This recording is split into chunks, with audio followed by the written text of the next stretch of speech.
नमस्कार दोस्तों, इस वीडियो में हम समझते हैं हिंदी भाषा के बारे में। जैसे कि आप जानते हैं 10 जनवरी को विश्व हिंदी दिवस मनाया जाता है। तो विश्व हिंदी दिवस पे एंथ्रोपोलॉग ने रिपोर्ट जारी करी है जिसमें कि हिंदी विश्व की तीसरी सबसे ज़्यादा बोले जाने वाला भाषा बन गई है। जैसे कि आप इस टेबल में देख रहे हैं, अंग्रेजी 150 करोड़ है बोले जाने वालों की। मंदारिन जो चीन में बोली जाती है 110 करोड़। हिंदी 60 करोड़ लोगों की भाषा बन गई है, तो ये तीसरे नंबर पे है। चौथे नंबर पे स्पेनिश 54 करोड़। पाँचवें नंबर पे बंगाली, बांग्लादेश भारत में बोली जाती है 27 करोड़। अरेबिक 27 करोड़ और फ्रेंच 26 करोड़। दोस्तों, विश्व हिंदी दिवस 10 जनवरी को मनाया जाता है। इस दिन को मनाने का मकसद इसकी हिस्ट्री में है कि सन 1949 में यूनाइटेड नेशन जनरल असेंबली में पहली बार हिंदी का प्रयोग किया गया था। तो उसी दिन के कमेमोरेशन में, यानी संस्मरण या उसके उत्सव के रूप में हम मनाते थे। और 2023 में हिंदी दिवस का जो थीम है, विश्व हिंदी दिवस का थीम, हिंदी को जनमत की भाषा बनाना बगैर उनकी मातृभाषा के महत्व को भूले हुए। To make the Hindi language the expression of the Indian and public.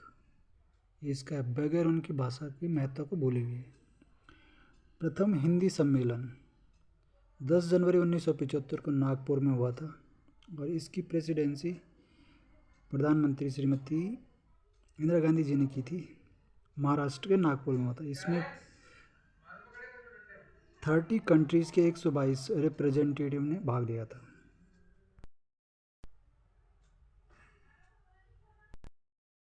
दोस्तों, जैसे कि आप जानते हैं, Hindi and English is the official language of India.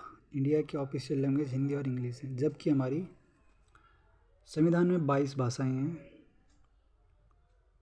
अनुसूची 8वीं अनुसूची में 22 भाषाएं इंक्लूड की गई है इंडियन कॉन्स्टिट्यूशन में। तो दोस्तों, भारतीय संविधान ने 14 सितंबर 1949 को देवनागरी लिपि में लिखी हुई हिंदी भाषा को और इंग्लिश भाषा को भारत की राजकीय भाषा यानी ऑफिशियल लैंग्वेज के रूप में अपनाया था। और भारत इंडियन कॉन्स्टिट्यूशन के आर्टिकल 343 में यह वर्णन किया गया है। भाग 17 आर्टिकल 343। इंडियन कॉन्स्टिट्यूशन के आर्टिकल 343 टू 351, 343 से 351 तक भाषाओं के बारे में वर्णन है। जैसे कि 351 में हिंदी भाषा के डेवलपमेंट से संबंधित प्रावधान है कि ये प्रावधान है कि भारत संघ को 351 अनुच्छेद में यह प्रावधान है कि भारत संघ को हिंदी भाषा के विकास और उत्थान के लिए प्रयास करना है ताकि यह भारत की मिश्रित संस्कृति की अभिव्यक्ति का माध्यम बन सके। तो वैसी भी बात सही है, हिंदी सबसे सरलतम भाषा है, सुसंस्कृत और सरल भाषा है। ये हमारी एक्सप्रेशन का सबसे सरलतम माध्यम है। आठवीं अनुसूची में 22 भाषाएं हैं। शुरुआत में 14 भाषाएं थी, बाद में 8 भाषाएं जोड़ी गई। पहले दोस्तों, जैसे मैं कह रहा था, इंडियन कॉन्स्टिट्यूशन की शेड्यूल 8 8वीं अनुसूची में 22 भाषाएं हैं। इनिशियली 14 भाषाएं थी, बाद में 8 भाषाएं जोड़ी गई अलग अलग अमेंडमेंट के अनुसार। भारतीय संविधान में अमेंडमेंट 368 आर्टिकल के अनुसार किया जाता है। संशोधन करने की प्रक्रिया ये दक्षिण अफ्रीका के संविधान से ये बरोड फीचर है इन इंडियन कॉन्स्टिट्यूशंस। तो जो 14 भाषाएं इनिशियली थी इंडियन कॉन्स्टिट्यूशन में, उसके बाद सिंधी भाषा जोड़ी जाती है 1967 में 21वां अमेंडमेंट के अनुसार। फिर 71वां 71st अमेंडमेंट होता है, उसमें फिर 3 भाषाएं जोड़ी जाती हैं 1992 में, कोंकणी, कोंकणी, मणिपुरी, नेपाली याद रखना है। ये इणी इणी पूरी नेपाली ली करके, यानी बड़ी ई की मात्रा है तीनों में, तो सरलता से याद किया जा सकता है। 71 अमेंडमेंट 1992 में। और फिर 4 भाषाएं 2003-4 में जोड़ी जाती हैं 92 अमेंडमेंट के अनुसार। बोडो, डोगरी, इसमें डो आ रहा है, बोडो, और मैथिली, थाली थाली करके, मैथिली एंड संथाली। इस तरह से 22 भाषाएं इसमें एट प्रेजेंट इंक्लूड है हमारे संविधान में। 22 भाषा के अलावा 6 क्लासिकल लैंग्वेज भी इंडियन कॉन्स्टिट्यूशन में शामिल की गई हैं, जो शासकीय भाषा कह सकते हैं हम। इनको 8 शेड्यूल में ये लिस्टेड किया गया है ऑफ इंडियन कॉन्स्टिट्यूशन। तमिल भाषा है 2004 में इंक्लूड किया गया है। संस्कृत भाषा 2005 में, कन्नड़ 2008 में, तेलुगु 2008 में, मलयालम 2013 एंड ओडिया 2014 में। ये 6 classical language of India listed in 8 schedule of Indian constitutions.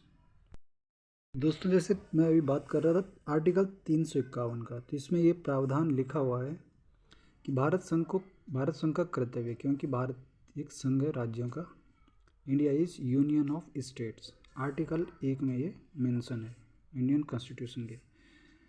तो ये भाषाओं से संबंधित जो आर्टिकल है 343 से 351। 351 में मेंशन है कि भारत संघ का कर्तव्य होगा कि वो हिंदी भाषा का प्रचार, प्रसार, उत्थान करे, उसका हमें प्रचार, प्रसार एंड डेवलपमेंट करना है, ताकि वो भारत संघ की जो मिश्रित अर्थव्यवस्था है, मिश्रित संस्कृति है, उसके सभी अंगों की जो अभिव्यक्ति, एक्सप्रेशन का माध्यम बन सके। और हम हिंदी अच्छी तरह से अपने विचारों को हिंदी के माध्यम से अच्छी तरह से एक्सप्रेस कर पाते हैं, ये बात भी सही है।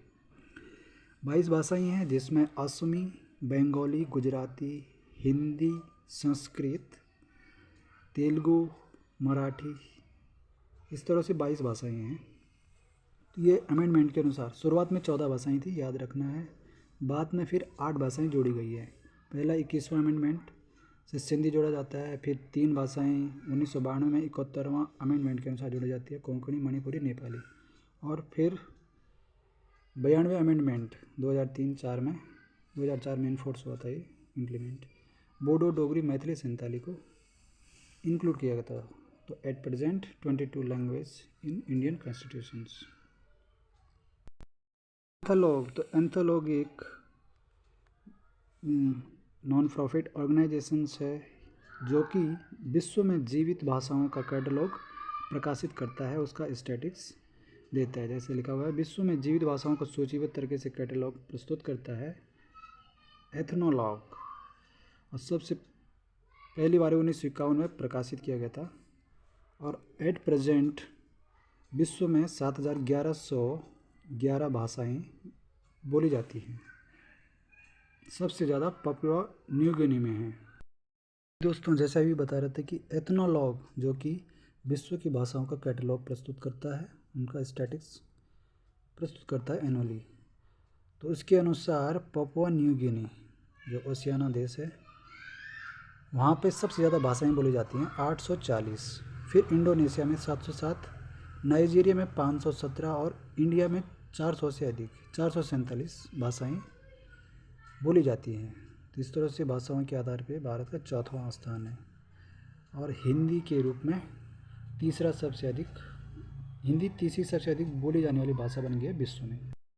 दोस्तों, इस तरह से जैसा कि हमने अभी देखा कि विश्व में सबसे अधिक जो बोली जाने वाली भाषा अंग्रेजी है 150 करोड़, मंदारिन 110 करोड़, हिंदी 60 करोड़ तीसरी सबसे अधिक बोली जाने वाली भाषा बन गई है। तो 10 जनवरी को विश्व हिंदी दिवस मनाया जाता है, क्योंकि 10 जनवरी 1949 को यूनाइटेड नेशन जनरल असेंबली में पहली बार हिंदी का प्रयोग किया गया था। इस वर्ष 2023 में विश्व हिंदी भाषा दिवस का जो थीम है उसका है कि हिंदी भाषा को जनमत की भाषा बनाना, बगैर उनकी मातृभाषा को भूले हुए, उनको भी महत्व देना उतना ही, लेकिन हिंदी को हम जनमत का एक्सप्रेशन की भाषा बनाना है। प्रथम बार हिंदी सम्मेलन 10 जनवरी 1975 को होता है नागपुर, महाराष्ट्र में। इसमें 30 कंट्री के 122 रिप्रेजेंटेटिव ने भाग लिया था।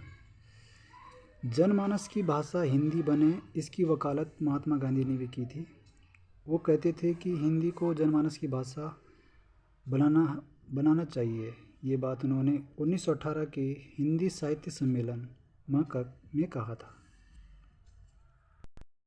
दोस्तों, वैसे हिंदी दिवस हम भारत में 14 सितंबर को मनाते हैं हिंदी भाषा के विकास, प्रवर्धन और उत्थान के लिए, और इसको भारतीय मिश्रित संस्कृति के एक्सप्रेशन की भाषा को, अभिव्यक्ति की भाषा को, क्योंकि 14 सितंबर 1949 को भारतीय संविधान ने इसको भारत का राजकीय भाषा घोषित किया था। 351 आर्टिकल में इसके विकास, प्रवर्धन से संबंधित लिखा हुआ है। ये नीति निर्देशक तत्व के अंतर्गत भी आता है कि राज्य को हिंदी के विकास के लिए कार्य करना चाहिए, उत्थान के लिए। 8वीं अनुसूची में 22 भाषाएं हैं, जैसे भी हमने थोड़ी देर पहले पढ़ा। 343 से 351 तक भाषाओं से संबंधित आर्टिकल है। दोस्तों, ये गर्व की बात है हम इंडियंस को कि हिंदी विश्व की तीसरी सबसे अधिक बोली जाने वाली भाषा बन गई है। तो विश्व हिंदी दिवस की आप सबको हार्दिक शुभकामनाएं, और इसके विकास, प्रवर्धन के लिए हम कार्य करें। अन्य भाषाओं को भी सीखें, लेकिन अपनी संस्कृति की भाषा के विकास और प्रवर्धन के लिए भी, उसके संरक्षण के लिए कार्य भी जरूरी है। विश्व हिंदी दिवस की आप सबको शुभकामनाएं। धन्यवाद।